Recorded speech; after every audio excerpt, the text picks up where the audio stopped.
Ladies and gentlemen, I think one of the biggest problems we have in the church in general today, especially in the Western world that we live in, is there is no fear of the Lord.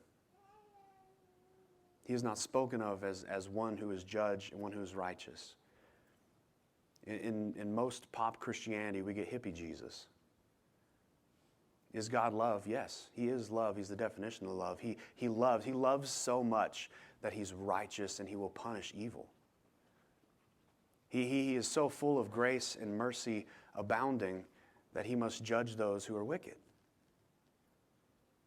The righteousness and justice of God is critically important for us to understand, not just in the coming to know our place and our need for redemption by this righteous judge, but also living in light of the fact that I must fear the righteous judge and his precepts, that I must walk in accordance with the way He's called me to, having been given this new heart, having been brought to life by this one who graciously and mercifully, almost said mercilessly, mercifully has given me new life.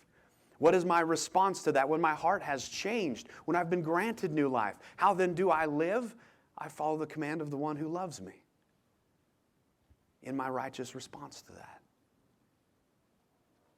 I think very muchly, especially in the sense of not only is this almost a forgotten attribute of God, His justice and all of these things, but I think on a practical level, so few people live in fear of the Lord, in a reverent fear of the Lord in the way that we live our lives.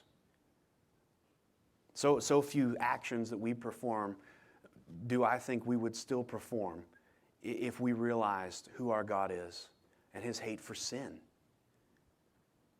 Especially in light, if we're in Christ, in light of the fact that I've been redeemed and my sin has been placed on, the wrath of God has been placed on this Christ who has died for me.